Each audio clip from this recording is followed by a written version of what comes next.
فاتحہ.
لا حول ولا قوة إلا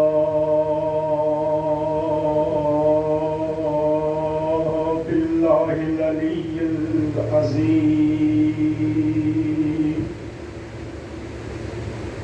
حسبنا الله ونعم الوكيل. نعم المولى ونعم النصير. أعوذ بالله من الشيطان اللعين الرجيم. بسم الله الرحمن الرحيم. الحمد لله رب العالمين. الصلاة والسلام على سيد الأنبياء والمرسلين وخاتم النبيين الملقب بطه وياسين المسدد المصطفى الأمجد المحمود الأحمد بالقاسم محمد وآله الطيبين الطاهرين المعصومين المظلومين المنتجبين المنتخبين. ولعنة الله على أعدائهم وقتلتهم وغاصبي حقوقهم ومنكري فضائلهم أجمعين من ليلنا هذا إلى قيام يوم الدين. أما بعد فقد قال الله تبارك وتعالى وقوله الحق. بسم الله الرحمن الرحيم. كل من عليها فان ويبقى وجه ربك ذو الجلال والإكرام. صلوات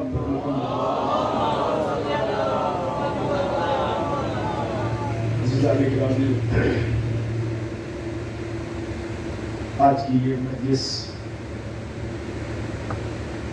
برائے ایصال ثواب حضور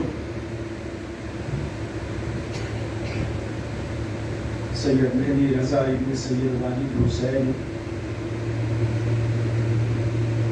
گزارش گزار ہوں کہ ایک سورہ فاتحہ یعنی 3 مرتبہ سورہ صلوات، 1 مرتبہ سورہ الحمد اور 3 مرتبہ سورہ قل هو اللہ کی تلاوت کر کے اس کا ثواب مرحوم سید مہدی رضا ابن سید واجد حسین کی روح کو ایصال کرنے کی سعادت حاصل.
عزیزان گرامی، ابتدائی گفتگو میں دو تین باتیں ان چھوٹے بچوں کے لیے تاکہ ذہن میں یہ بات محفوظ رہے۔ مجلس ایصال ثواب کی ہے۔ ایصال ثواب کا مطلب ہے ثواب پہنچانا۔ مرنے والا اس دنیا سے رخصت ہو جاتا ہے، جب تک سانس چل رہی ہوتی ہے وہ اپنے لیے اپنے نامہ عمل میں نیکیاں لکھواتا رہتا ہے، چاہے طریقہ جو بھی ہو، عمل جو بھی ہو، جس عمل کے ذریعے، چاہے نماز کے ذریعے، صدقے کے ذریعے، خیرات کے ذریعے، غریبوں کی مدد کر کے، یتیموں کے ساتھ ہمدردی کر کے، دوستوں کے ساتھ حسن سلوک کر کے، جس راستے سے چاہتا ہے وہ اپنے لیے اپنے نامہ عمل میں نیکیاں جمع کرتا رہتا ہے۔ لیکن جب سانس رک جاتی ہے، جب روح پرواز کر جاتی ہے، تو اب اسے اس بات کی مہلت نہیں دی جاتی ہے کہ وہ اپنے لیے نامہ عمل میں اپنے کوئی نیکیاں کرے۔ اب وہ ڈیپینڈ کرتا ہے اپنے ان عزیزوں کے اوپر، اپنے ان رشتہ داروں کے اوپر، اپنے ان چاہنے والوں کے اوپر کہ وہ اس کے نامہ عمل میں نیکیاں کرے اور اس کے نامہ عمل میں ٹرانسفر کرتا رہے۔ اسی کو ایصال ثواب کہا گیا ہے۔ اب ہمارے یہاں جو یہ ایک سسٹم بنا ہوا ہے،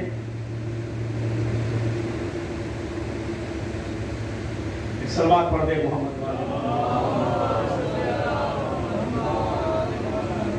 عزیزان گرامی، ہمارے یہاں جو ایصال ثواب کا ایک سسٹم بنایا گیا ہے، وہ سسٹم یہ ہے کہ ہم مجلس عزا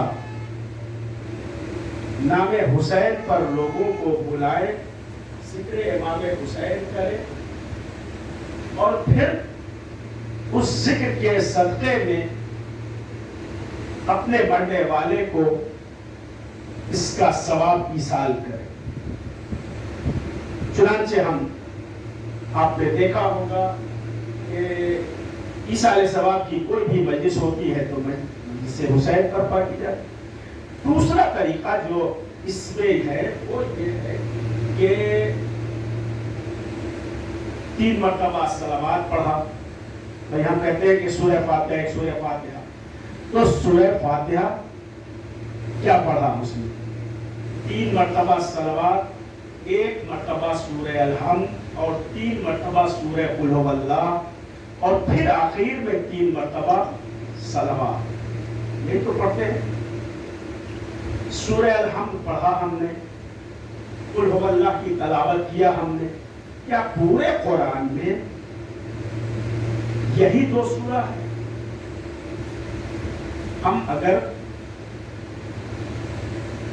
سورہ توبہ پڑھ کر ایصال کرنا چاہیں، سورہ اعطینا پڑھ کر ایصال کرنا چاہیں، ایصال تو ہو جائے گا، مگر وہ ثواب نہیں ملے گا کہ جو ثواب سورہ فاتحہ کے پڑھنے کا۔ میں اس کی دلیل آپ کو دینا چاہوں گا۔ دیکھیں، 3 مرتبہ صلوات پڑھا ہم نے محمد اور آل محمد پر۔ صلوات پڑھ کر ہم نے اپنی زبان کو پہلے طاہر کر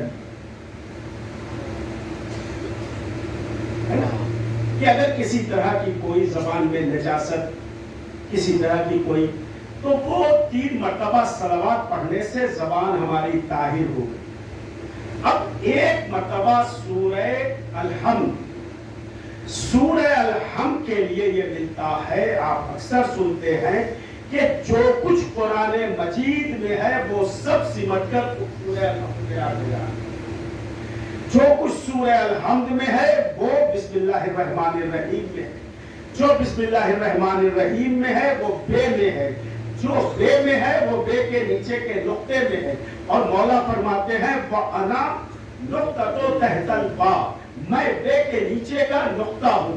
یعنی سورہ الحمد کو اگر نہیں بلکہ یہ کہا جائے کہ اگر پورے قرآن کو سمیٹا جائے تو سورہ الحمد بنتا ہے، سورہ الحمد کو سمیٹا جائے اور تخصیص کیا جائے تو بسم اللہ الرحمن الرحیم بن جائے، بسم اللہ الرحمن الرحیم کو اور شارٹ کیا جائے تو وہ بے بن جاتا ہے، بے کو اور مختصر کیا جائے تو وہ بے کے نیچے کا نقطہ ہے، اور اسی نقطے کا نام علی ابن ابی طالب علیہ السلام۔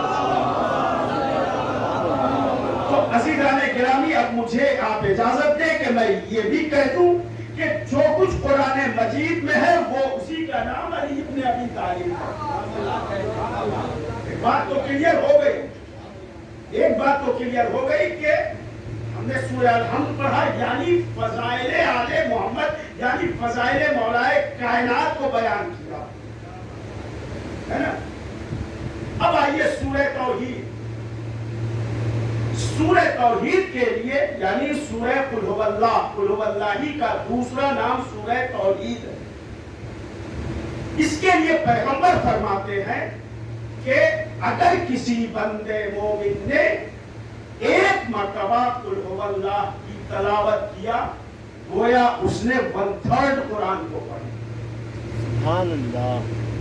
اگر کسی نے 2 مرتبہ قرآن سورہ قل هو اللہ کو پڑھا گویا اس نے 2/3 قرآن کو پڑھ لیا۔ کسی نے اگر 3 مرتبہ سورہ قل هو اللہ کی تلاوت کیا گویا اس نے پورا مکمل قرآن پڑھ لیا، پورا مکمل قرآن پڑھ لیا۔ بات دو ہوئی، ایک فضائل آل محمد یا فضائل مولائے کائنات اور ایک پورا قرآن۔ پیغمبر نے فرمایا تھا انی تارکم فیکم الثقلین، میں تمہارے درمیان 2 گرا قدر چیزیں چھوڑے جا رہا ہوں، ایک قرآن اور ایک اپنی عطرت، اپنے میرے اہل بیت۔ جب تک تم ان دونوں سے وابستہ رہو گے ہرگز گمراہ نہیں ہوگے، اور یہ دونوں ایک دوسرے سے ہرگز جدا نہیں ہوگے یہاں تک کہ حوض کوثر پر مجھ سے ملاقات کریں گے۔ یہ پیغمبر نے فرمایا تھا کہ میں 2 چیزیں چھوڑے جا رہا ہوں تمہاری زندگی کے لیے، تمہاری زندگی کے لیے 2 چیزیں چھوڑے جا رہا ہوں، ایک قرآن اور ایک اہل بیت۔ میں نے عزیزان گرامی یہ سورہ قل هو اللہ اور سورہ الحمد کی تلاوت کر کے جو ایصال کیا، اس کا مطلب ہی یہ ہے کہ ہم نے پیغمبر کی اس حدیث پر عمل کیا ہے۔ پیغمبر نے کہا میں 2 چیزیں چھوڑے جا رہا ہوں، ایک قرآن اور ایک اہل بیت۔ ہم نے پہلے صلوات پڑھا، اس کے بعد سورہ الحمد کی تلاوت کیا، پھر 3 مرتبہ قل هو اللہ، 3 مرتبہ قل هو اللہ پڑھنے کا مطلب کہ پورا قرآن پڑھا، 1 مرتبہ سورہ الحمد پڑھنے کا مطلب کہ فضائل مولائے کائنات بیان کیا۔ اب اس دونوں کو جب ان دونوں کو جب صلوات کے خلاف میں لپیٹ کر کے اس فرش عزا کے وسیلے سے ہم نے اپنے پڑھنے والے کو بھیجا تو اس بات کا یقین ہے کہ یہ سورہ فاتحہ وہاں تک پہنچ جائے گا۔ یہ ہے اس کا فلسفہ، یہ ہے اس کی لاجک۔ اور بھی بہت سارے طریقے ہیں، ناتینا بھی ہم پڑھ لیں، اس سے بھی ناتینا کا سبق جائے گا۔ ہم قل یا ایھا الکافرون قرآن کی سورہ ہے، عظمت سے انکار نہیں ہے، اگر ہم چاہیں قل یا ایھا الکافرون پڑھتے صرف قل یا ایھا الکافرون کا ثواب جائے گا، لیکن یہ علماء نے جو یہ طریقہ بنایا ہے ایصال ثواب کا، اس سے بہتر طریقہ نہیں ہو سکتا ہے کہ اب فرش عزا کے صدقے میں فرش عزا پر بیٹھ کر اور پورے قرآن کی تلاوت کا ثواب مرنے والے تک، پورے فضائل آل محمد کا ثواب مرنے والے تک پہنچانا اگر ہے تو مختصر وقت میں اگر تم چاہو، بھائی کس کے پاس اتنا وقت ہے کہ وہ بیٹھ کر 30 پارہ قرآن کی تلاوت کر کے مرنے والے کو انسان کرے، کس کے پاس اتنی جرأت ہے اور اتنی طاقت ہے اور اتنا وقت ہے کہ مولائے کائنات کے پورے فضائل کو بیان کر کے اور پھر اسے ایصال کرے اپنے پڑھنے والے۔ لہذا کم وقت میں آلے محمد کا کتنا بڑا احسان ہے کہ انہوں نے ہمارے لیے یہ طریقہ بتا دیا ہے کہ دیکھو تمہارا مرنے والا اب اپنے لیے اپنے نامہ عمل میں نیکیاں نہیں جمع کر سکتا ہے، تو تمہارا فریضہ ہے کہ تم کم سے کم وقت میں زیادہ سے زیادہ اس کے نامہ عمل میں نیکیاں حساب کرو، اور یہی وہ چیز ہے کہ جو باقی رہنے والی، ورنہ کل من علیہا فان، ہر شے فنا ہو جائے گی۔ تجربہ مشاہدہ یہی بتا رہا ہے کہ جو آیا ہے اسے جانا ہے، بس کچھ چیزیں ہیں کہ جو باقی رہنے والی۔ دو لفظیں ہیں، ایک ہے فنا اور ایک ہے بقا۔ عزیزان گرامی یہ یاد رکھیں گے کہ بقا کا دار و مدار فنا کے اوپر، بقا کا دار و مدار فنا کے اوپر ہے۔ بھائی ایک گندم کا دانہ جب خود کو زمین میں جانے کے بعد فنا کر دیتا ہے تب لہراتے ہوئے کھیت نظر آتے ہیں۔ اس نے اپنے کو فنا کیا نا، وہ فنا ہوا، لیکن کسی کو بقا دے گیا۔ یہ رات کی اندھیری رات کی کالی چادر، اندھیری رات جب اپنے دوش پر کالی چادر، اندھیرے کی چادر اوڑھتی ہے، یعنی خود کو فنا کرتی ہے، تب کہیں جا کر بقا کا سورج طلوع ہوتا ہے۔ یہ فلسفہ ہے عزیزان گرامی کہ بقا کے لیے فنا کی منزل سے گزرنا پڑتا ہے۔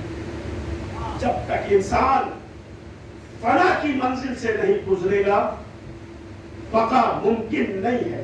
اب یہ الگ الگ فلسفہ اس میں پھر ایک گوشے نکل رہے ہیں کہ اپنے کو فنا کہاں پر کرنا، وہ سب بھی ہو جائے، بیجا اگر فنا کر دیجیے گا تو وہ ہلاکت ہو جائے گی، لیکن صرف دیکھ کر اگر اس میں فنا کر دیا جائے تو پھر وہ ایک گلاس پانی، عزیزان گرامی پوری توجہ، ایک گلاس پانی آپ اسے زمین پر ڈال دیجیے، آپ بتائیے وہ پانی باقی ہے یا فنا ہو گیا؟ ایک گلاس پانی ہم نے زمین پر ڈال دیا، پانی فنا ہو گیا، ختم ہو گیا، کچھ دیر کے بعد اس کا وجود باقی نہیں، اس کا تصور بھی نہیں آپ کر سکتے کہ یہاں پر پانی۔ لیکن اگر ایک گلاس پانی کو آپ دریا میں لے جا کر ڈال دیجیے، سمندر میں ڈال دیجیے، جب تک سمندر موجیں مارتا رہے گا آپ کا ایک گلاس پانی بھی اس میں شامل ہے۔ آپ انکار نہیں کر سکتے ہیں کہ میرا گلاس کا پانی اس میں شامل نہیں۔ سمندر بھلے اپنے آپ میں بہت بڑا ہو، بہت زیادہ پانی رکھتا ہو، لیکن میرا ایک گلاس پانی اس سمندر کے پانی میں ملا ہے، تو جیسے سمندر موجیں مار رہا ہے ویسے ہمارا گلاس کا پانی بھی اس میں شامل ہے۔ اب سمجھے ہم اپنے غم کو، جو فنا ہو جانے والا غم ہے، ختم ہو جانے والا غم ہے، کتنے ایسے ہیں جن کا غم ختم ہو گیا، مر گئے، ہلاک ہو گئے، کوئی نام لینے والا نہیں ہے۔ عزیزان گرامی ہمارا غم بھی فنا ہو جاتا، خدا کی قسم فنا ہو جاتا اگر ہم اپنے غم کو بھلا دیے ہوتے۔ ہم نے اپنے غم کو غم امام حسین کے سمندر میں لا کر ملا دیا۔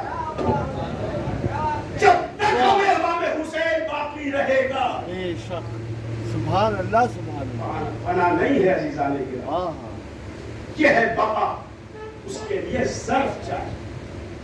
بیجا اگر ہم اپنے آپ کو فنا کریں گے تو اسی کا نام ہلاکت ہو جائے گا۔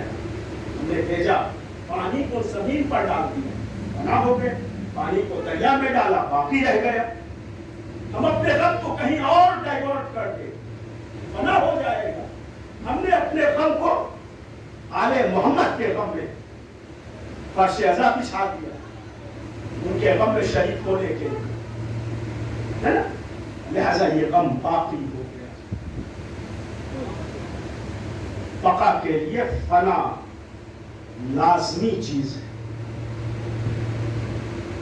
بچپن فنا ہوتا ہے تب جوانی کو بقا ملتی ہے. سبحان اللہ. جوانی ختم ہوتی ہے، فنا ہوتی ہے، تب کہیں جا کر بڑھاپا آتا ہے. بڑھاپا فنا ہوتا ہے تب کہیں جا کر موت. عزیزان گرامی، ایک انسان کے 4 زمانے ہیں. ایک لائف میں، ایک زندگی میں 4 مرحلے ہیں انسان. بچپن، سب سے پہلے بچپن، پھر جوانی، پھر بڑھاپا، اور چوتھی منزل پر ہے، چوتھے مرحلے میں موت. پوری توجہ یاد رکھ لیں گے اس کو. بچپن، پہلا بچپن ہے، دوسرا جوانی ہے، تیسرا بڑھاپا ہے، چوتھے موت ہے. بچپن فنا، جوانی کو بقا ملی. جوانی سامنے آئی، دکھائی دے رہی. جوانی کو فنا ہوئی تو بڑھاپا سامنے دکھائی دی. 4 ہی تو ہیں. مگر عزیزان گرامی، آپ دنیا کے کسی مولوی سے پوچھ لیجئے، کسی کتاب میں مجھے یہ دکھا دیا جائے، کہیں پر یہ لکھا ہوا کوئی دکھا دے کہ پہلا حق ہے. پہلا یاد ہے؟ پہلا میں نے کیا بتایا؟ بچپن. کسی کتاب میں مجھے کوئی دکھا دے کہ پہلا حق ہے. کہہ رہا ہوں عزیزان گرامی، حالانکہ میں یہ کہتا نہیں ہوں کہ میں کچھ کہہ رہا ہوں، لیکن بہرحال پہنچانے کے لیے، آپ کے ذہن کو متوجہ کرنے کے لیے. پہلا بچپن ہے، مگر پہلے کے لیے کسی نے نہیں لکھا کہ پہلا حق ہے، پہلا برحق ہے. بتائیں آپ مجھے کسی کتاب میں لکھا ہے. دوسرے کے لیے کسی نے نہیں لکھا کہ دوسرا برحق ہے. تیسرے کے لیے کسی نے نہیں لکھا کہ تیسرا برحق ہے. مگر چوتھے کے لیے ساری کتابوں میں لکھا ہے چوتھا برحق ہے، موت برحق ہے.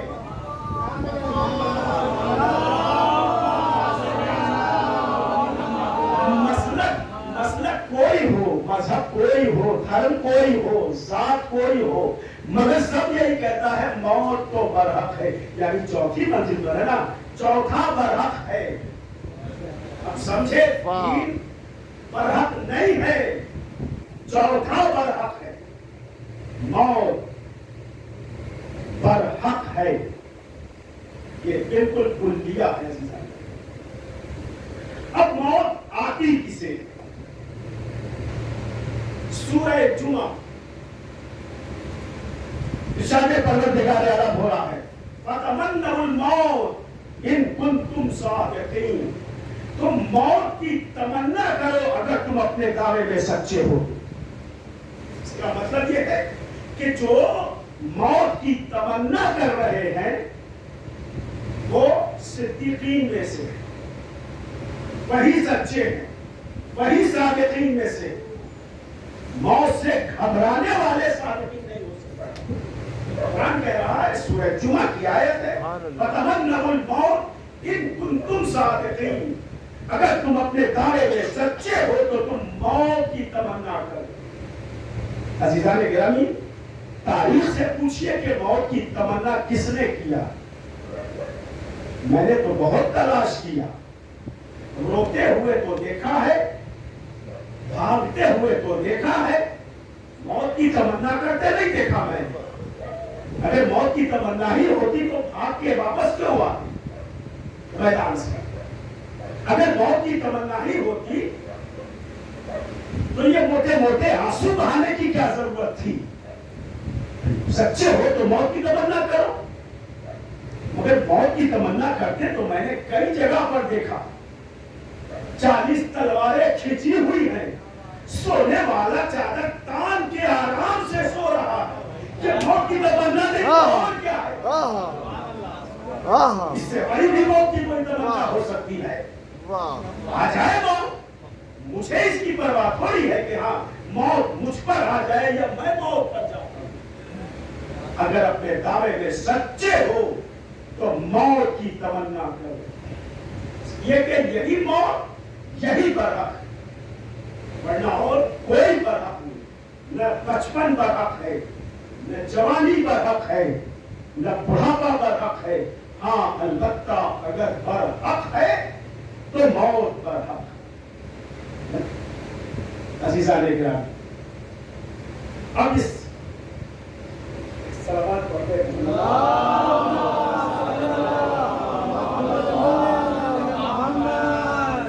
موت برحق ہے۔ اب آئیے سورہ نمل کی آیت نمبر 19، ارشاد پروردگار عالم ہو رہا ہے، ما عندکم ينفد وما عند اللہ باق۔ یہاں بھی فنا اور بقا کی بات ہو رہی ہے۔ سورہ نمل آیت نمبر 19، ما عندکم ينفد، یاد رکھنا جو کچھ تمہارے پاس ہے وہ فنا ہو جائے گا۔ اب ایک دوسرا اصول پروردگار عالم دے رہا ہے، زندگی کو بتانے کے لیے اللہ نے قرآن مجید کے حوالے سے کیا کیا اصول دیے ہیں اور بتایا ہے کہ دیکھو زندہ کیسے رہا جاتا ہے۔ یہ زندگی نہیں کہ جو ایک انسان چل رہا ہے، پھر رہا ہے، دیکھ رہا ہے، بول رہا ہے۔ تمہاری نظر میں یہ زندگی ہے، تمہاری نظر میں زندگی ہو سکتی ہے، آل محمد کی نظر میں زندگی نہیں۔ مولانا نہج البلاغہ میں ایک جگہ ارشاد فرماتے ہیں، سنیں، مولانا نہج البلاغہ میں ارشاد فرماتے ہیں کہ کتنے ایسے لوگ ہیں کہ جو آغوش لحد میں آرام کر رہے ہیں، تم نے انہیں مردہ سمجھا ہے، تمہاری نظر میں وہ مردہ ہے، میری نظر میں وہی زندہ ہے۔ واہ اور کتنے ایسے لوگ ہیں کہ جنہیں تم چلتا پھرتا ہوا دیکھ رہے ہو، تم یہ سمجھ رہے ہو کہ یہ زندہ ہے، تمہاری نظر میں یہ زندہ ہو سکتے ہیں، میری نظر میں یہی مردہ ہے۔ اس کا مطلب یہ ہے کہ ہم نے زندگی اور موت کا جو ایک معیار، ایک پیمانہ، ایک نپنا بنایا ہے وہ نہیں ہے۔ پیمانہ تو وہ پیمانہ ہے جو آل محمد کی نظر سے ہمیں بتایا۔ آل محمد کہتے ہیں کہ کتنے ایسے لوگ ہیں کہ جو آغوش لہد میں آرام کر رہے ہیں، تم نے اسے مردہ سمجھا ہے، دراصل وہ مردہ نہیں ہے، وہی زندہ۔ اور سڑکوں پر چلنے والے، بولنے والے، حرکت کرنے والے، یہ زندہ ہے تمہاری نظر میں، یہ زندہ نہیں ہے۔ اصل زندگی تو وہ زندگی ہے۔ اب ان دونوں کے درمیان میں فرق کیا ہے یہ مولا بتا سکتے ہیں۔ کیا فرق ہے؟ تم جنہیں چلتا پھرتا ہوا دیکھ رہے ہو، یہ اپنے لیے زندگی بسر کر رہے ہیں، اور کتنے ایسے لوگ ہیں کہ جو آغوش لہد میں آرام کر رہے ہیں۔ مجھے معلوم ہے کہ انہوں نے زندگی گزاری ہے اپنے لیے نہیں۔ بھئی یہ جملہ یاد رکھیے گا کہ جو اپنے لیے زندگی گزارتا ہے وہی مر جاتا ہے، جو دوسروں کے لیے زندہ رہتا ہے وہی زندہ رہتا ہے۔ وہی اصل زندگی ہے۔ اپنے لیے جینے والا مر جاتا ہے، جو اپنے لیے جیے، میرا بھلا ہو جائے، میرا گھر بن جائے، مجھے سروس مل جائے، میرا بیٹا IAS ہو جائے، اپنے لیے جینے والا مر جاتا ہے۔ یہ یاد رکھیے، یہ اصول ہے۔ اپنے لیے جو جیا ہے وہی مر گیا۔ تاریخ پوری اٹھا کر آپ دیکھ لیجئے، آدم سے لے کر خاتم تک کی پوری تاریخ، ابلیس اپنے لیے جیا، ورنہ جیسے ہی اللہ نے سجدہ کرنے کے لیے کہا تھا وہ کر لیتا سجدہ۔ تیرا ہوں میں، تیرے مقابل میں کیا ہوں، لیکن پکڑ گیا نہیں، میں افضل ہوں۔ بس جہاں میں کا تصور پیدا ہوا کہ میں نہیں ہے، یہی اصل موت ہے، یہی اصل موت ہے۔ میں، اس نے یہی تو کہا تھا کہ میں تو آگ سے بنا ہوں، میں وہ مٹی سے بنے ہیں، میں افضل ہوں، یہ مفضول ہے۔ پالنے والے یہ تیری کیسی عدالت ہے کہ تو افضل کو مفضول کے آگے جھکا رہا ہے؟ کہا اچھا تو زندگی نہیں چاہتا ہے، تو موت چاہتا ہے۔ نکال دیا بارگاہ سے، قیامت تک کے لیے مردہ ہو گیا یہ ابلیس۔ اپنے لیے جیا تھا، اپنے لیے جی رہا تھا، اس لیے مر گیا۔ اور بات آ گئی ہے تو ایک حدیث الگ سے الگ ہے، لیکن ابھی ذہن میں آ گئی۔ مولا فرماتے ہیں کہ خبردار کسی سے انتقام نہ لینا، کا فلسفہ ہے مولا کا۔ مولا فرماتے ہیں کہ خبردار کسی سے انتقام نہ لینا، خراب اور سڑے پر خود ہی طرف سے گر جاتے ہیں، خود ہی گر جائیں گے، انتقام لینے کی۔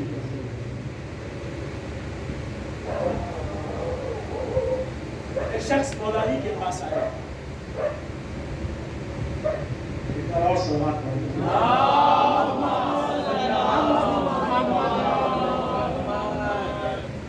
ایک شخص مولانا کے پاس آیا اور آنے کے بعد مولانا سے اس نے کہا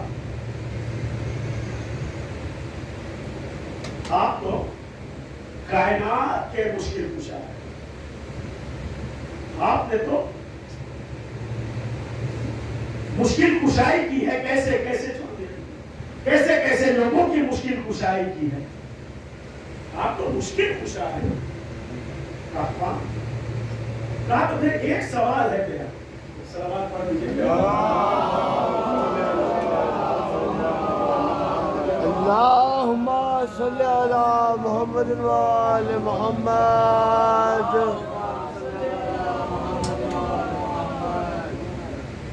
آپ تو کائنات کے مشکل کشا ہے، ایک سوال ہے میرا،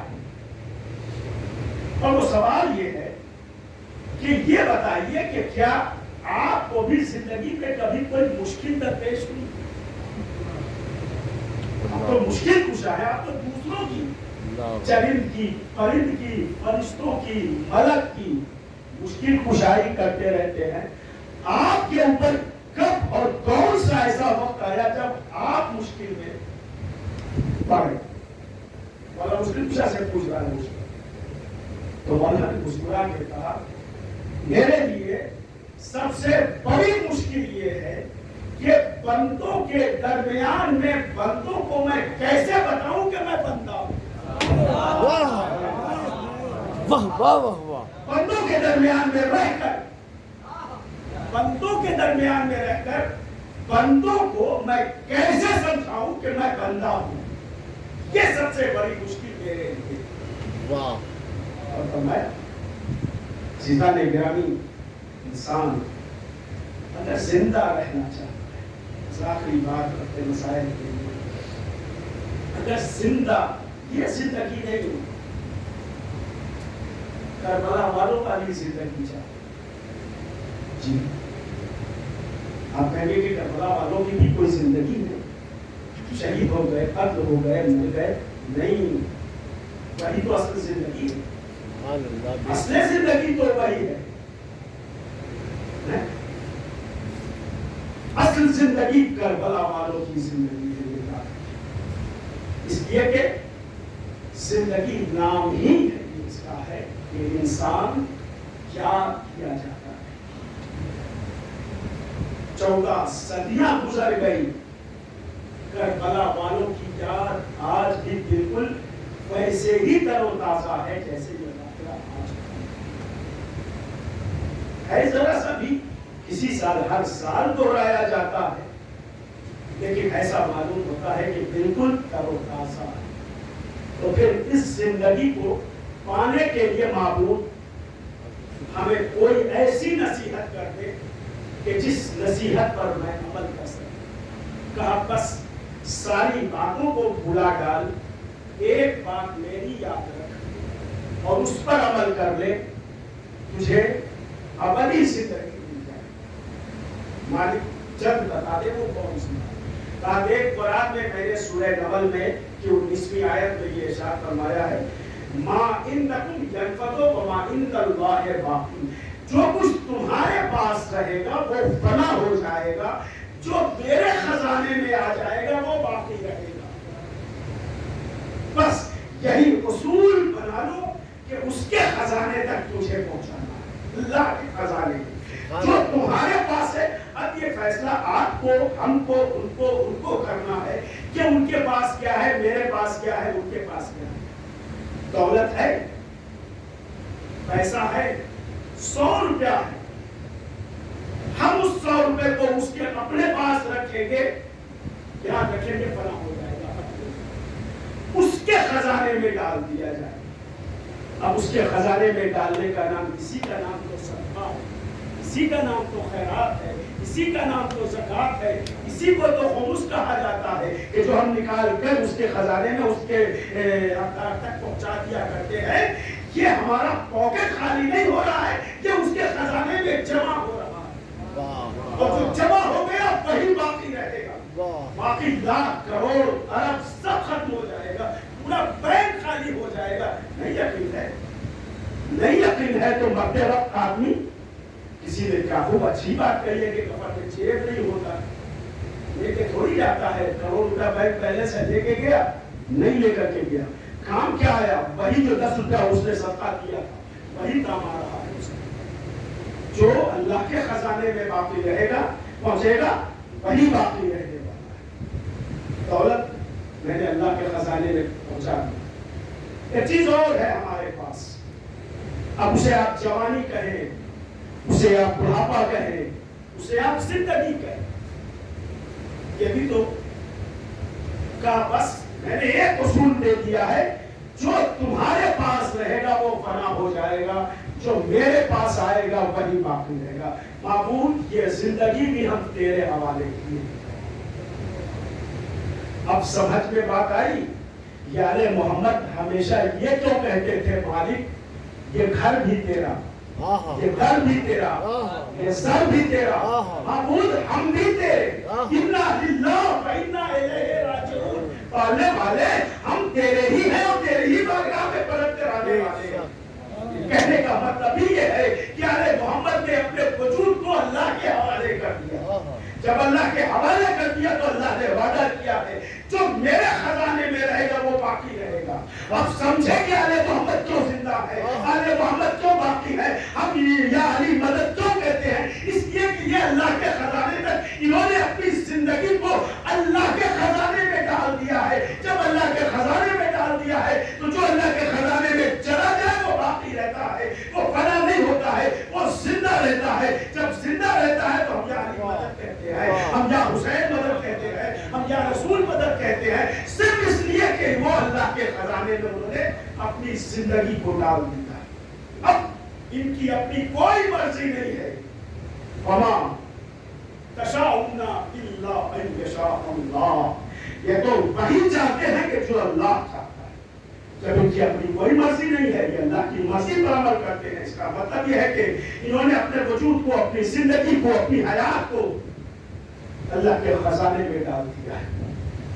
جب اللہ کے یہاں تک دے دیا ہے تو ظاہر سی بات ہے کہ اللہ نے وعدہ کیا ہے میرے پاس آئے گی جو زندگی میں اس کو زندہ رکھوں گا، میں اس کو باقی رکھوں گا. لیکن کتنا بڑا کریم ہے، کتنا بڑا شفیق ہے وہ نبی. اس نے دیکھا کہ ہم نے، ہمارے گھر والوں نے، ہمارے اہل بیت نے اپنی زندگی کو، اپنے وجود کو اللہ کے حوالے کر دیا، مگر یہ میری امت کیا یہ محروم رہ جائے؟ کیا یہ محروم رہ جائے اس ثواب سے، اس عظیم جزا سے محروم رہ جائے؟ نہیں، رحمتن للعالمین ہے. ایک مرتبہ فوراً پلٹ کر کہا من ماتا علی حب آل محمد ماتا شہیدا، جو محبت اہل بیت لے کر دنیا سے جائے گا وہ شہید ہوگا. اور شہید کے لیے یہ ملتا ہے کہ وہ زندہ ہوتا ہے، عند ربہ یرزقون، اپنے رب کی طرف سے رزق پاتا ہے. صلوات پڑھنے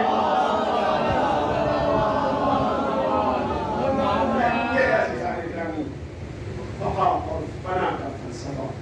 انسان اگر چاہے اپنے فانی وجود کو بقا کی منزل تک پہنچانا چاہتا ہے کہ میں باقی رہوں، تو بس ایک ہی راستہ ہے، اور وہ راستہ، وہ گھر، وہ در آل محمد کا در ہے کہ جن سے وابستہ ہو جائے. بس ایک بندے مومن کے ایصال ثواب کی مجلس، آپ ایصال ثواب کرنے کے لیے بیٹھے احباب اعزاء، یقیناً بہت سارے راستے آل محمد نے نجات کے کھول رکھے، بس ضرورت اس بات کی ہے کہ ہم معرفت حاصل کر کے اور ان راستوں کو پہچان کر ان کے راستے پر عمل کرتے چلے جائیں، نجات یقینی ہے، ورنہ یہ زندگی ہمیشہ باقی رہنے والی نہیں، ختم ہو جانے والی زندگی ہے۔ ہمیشہ باقی رہنے والی زندگی وہ آخرت کی زندگی ہے کہ جس میں ہمیشہ ہمیشہ انسان کو، تاریخ کربلا اس بات کے لیے شاہد ہے، فنا ہو رہا تھا، فنا ہونے والا جس کی قسمت میں فنا تھا، کیا کمال تھا امام حسین مولا حسین کا کہ جنہوں نے قسمت کو بدل دیا، تقدیر کو بدل کر فنا کو بقا کی منزل میں لا کر کھڑا کر دیا، اور وہ ذات ابن یزید ریاحی کی ذات جو بالکل فنا کے گھاٹ تک پہنچ چکے تھے، لیکن اپنے دست مبارک کو مولا حسین نے چلو بنا کر اور خود کو پانی پلا کر، یہ پانی نہیں پلا رہے تھے، یہ خود کی تقدیر کو مرتب کر رہے تھے، اور وہیں سے تو انقلاب پیدا ہوا نہیں، جس کے لیے میں نے راستہ روکا ہے، جسے میں نے اس مصیبت کی منزلوں تک پہنچایا ہے، اس کے سینے میں اتنا بڑا دل ہے کہ جب میں پیاس سے جا بلم ہو رہا تھا تو اس نے اپنے ہاتھوں سے مجھے پانی پلایا۔ یہ زہرا کا لال اس قابل ہے کہ اس پر اپنی جان قربان کی جائے، اور یہی سوچ کر وہ مولا حسین کی طرف آئے۔ عزاداروں، ایسے ایسے سپاہی حسین کی طرف، وہب قلبی، مسلم ابن اوسجہ، ان سب کی تاریخوں کو آپ پڑھیں گے تو آپ کو اندازہ ہوگا، جنہوں نے اپنی زندگی کو فنا سے بقا کی منزل میں لا کر کھڑا کر دیا، اور یہی تو وجہ ہے کہ آج جیسے امام حسین علیہ السلام کہے جا رہے ہیں، ویسے ہی وہب علیہ السلام اور علیہ السلام کی منزل پہنچ چکی ہے۔ بس احباب اعزاء، آج 12 محرم ہے، اپنے آپ میں یہ تاریخ خود پر مسائل پڑھنے کی کوئی ضرورت نہیں ہے، بس انسان اگر صرف اتنا تصور کر لے کہ 10 محرم کو حسین کربلا میں 3 دنوں کے بھوکے اور پیاسے شہید ہوئے، 11 محرم کو سیدانیوں کو اسیر کیا گیا، ہاتھوں میں رسیاں، پسے گردن باندھا گیا، سید سجاد کے ہاتھوں میں ہتھکڑیاں، پاؤں میں بیڑیاں ڈالی گئی، اور 11 محرم کو جب لے کر جایا جانے لگا، راہ کوفہ میں پہنچے ہیں، کوفے کے راستے سے ہو کر جب کوفے کے دربار میں پہنچے ہیں، ابن زیاد ملعون کا دربار، ابن زیاد ملعون کے دربار میں یہ قیدی، یہ اسیر، یہ کربلا کے اسیر پہنچے۔ عزاداروں، وہ دربار کیسا دربار تھا؟ ابن زیاد کے دربار کے لیے یہ ملتا ہے کہ تخت پر ملعون ابن زیاد بیٹھا تھا، سامنے دشت طلح میں امام حسین کا کٹا ہوا سر، پیچھے سیدانیہ بے مقن و چادر، ہاتھ پسے گردن، سید سجاد ہاتھوں میں ہتھکڑیاں، پیروں میں بیڑیاں، 700 کرسی نشینوں کا مجمع تھا کہ جس مجمع میں جب بیویاں بیٹھی کھڑی تھی، مرتبہ ابن زیاد ملعون نے اپنے سپاہی کو حکم دیا، کیا اس کوفے میں کوئی ایک بھی حسین کا چاہنے والا ہے تو اسے بلا کر دکھاؤ کہ حسین کس انجام تک پہنچے ہیں۔ خدا لعنت کرے ابن زیاد اور اس کی نسل کے اوپر، ایک سپاہی کھڑا ہوا کہا امیر مجھے معلوم ہے قید خانے میں ایک شخص رہتا ہے جو حسین کا بہت چاہنے والا ہے، کہا تو بس فوراً قید خانے سے اسے لایا جائے۔ آپ نے پہچانا وہ کون؟ وہ کوئی اور نہیں، وہ جناب مختار۔ جناب مختار کے پاس وہ سپاہی پہنچا، جناب مختار سے کہا مختار تجھے امیر نے یاد کیا ہے دربار میں۔ زندان کا دروازہ کھولا گیا، جناب مختار زنجیروں میں جکڑے ہوئے، رسیوں میں جکڑے ہوئے لے کر زندان کے لے کر دربار کی طرف جانے لگے۔ جب دربار میں پہنچے عجب منظر دیکھا جناب مختار، دیکھا ایک سر ہے جو خون میں غلطہ دشت طلع میں رکھا ہوا ہے، دیکھا ایک قیدی ہے جو ہتھکڑیوں اور بیڑیوں میں جکڑا ہوا ہے، دیکھا کچھ بیویاں ہیں کہ جن کے ہاتھ پسے گردن بندھے ہوئے۔ مختار حیرت میں تھا یہ کیا ماجرا ہے۔ ایک مرتبہ ابن زیاد نے کہا مختار تو نے امیر کو سلام نہیں کیا۔ مختار نے ایک مرتبہ انگڑائی لی، وہ ابن زیاد تو کس سے باتیں کر رہا ہے؟ میرا امیر یہاں کہاں؟ یہ نجس دربار اور میرا امیر تو بس حسین ہے جو مدینے میں رہتا ہے۔ کہا مدینے میں رہتا ہے؟ اگر تیرے امیر حسین کو میں یہاں بلا لوں تو؟ جناب مختار کو غضب آ گیا، خیز کی حالت میں جو جناب مختار نے انگڑائی لی تو تاریخ کہتی ہے کہ لوہے کی زنجیریں ٹوٹ کر گرنے لگی۔ اور ایک مرتبہ ابن زیاد نے کہا یہ دیکھ دشت طلع سے جو ایک مرتبہ غلاف ہٹایا، ارے سر امام حسین نظر آیا۔ مختار نے غور سے دیکھا، یا اللہ یہ حسین نہ ہو، یہ حسین کا سر نہ ہو، لیکن ایک مرتبہ بیٹھ کر اپنے دامن میں سر حسین کو لیا، اپنی رضا سے ارے حسین کے سر کو صاف کیا، دیکھا یہ تو زہرا کا لال۔ اور ایک مرتبہ منہ پر منہ رکھا، کھڑے ہوئے اور کھڑے ہونے کے بعد تلوار کو نام سے نکال کر چاہ کے ابن زیاد کا کام تمام کر دے۔ ایک مرتبہ پشت پر کسی نے ہاتھ رکھا، اے چچا مختار ارے یہ کوفہ ہے، یہ انتقام کی جگہ نہیں ہے۔ اب جو مختار نے دیکھا تو کیا دیکھا، ارے سید سجاد کھڑے ہیں، مختار غش کھا کر گر گئے۔ اے سید سجاد ارے میں کیسے اس منظر کو دیکھوں، میں کہوں گا مختار ارے آپ سے کٹا ہوا سر دیکھا نہ گیا۔ آئے زینب، آئے وہ حسین کی بہن، 70 قدم کے فاصلے سے ماجائے کو ذبح ہوتے دیکھ رہی تھی، فریاد کر رہی تھی کیوں بسرے ساتھ میرا ماجایا ذبح ہو رہا ہے، تو کھڑا دیکھ رہا ہے۔ ارے اس حسین کو میری ماں نے چکیاں پیس کر پالا ہے، حسین کو ذبح نہ کر، حسین 3 دن کا بھوکا پیاسا۔ وَسَيَعْلَمُ الَّذِينَ ظَلَمُوا أَيَّ مُنقَلَبٍ يَنقَلِبُونَ اِنَّا لِلَّهِ وَإِنَّا إِلَيْهِ رَاجِعُونَ۔ پروردگار تجھے واسطہ ہے محمد اور آل محمد کا، اس دنیا میں جہاں جہاں مومنین و مومنات محبان آل محمد مولا حسین کے عزادار موجود ہے، ان کی جان مال عزت آبرو کی حفاظت فرمانا۔ اے میرے معبود تجھے واسطہ ہے محمد اور آل محمد کا، خصوصاً کربلا کے بیمار کربلا سے یہ سجاد کا واسطہ ہے۔ ہم میں سے اگر کوئی کہیں بھی بیمار ہو اسے شفائے کاملہ عطا کر دینا۔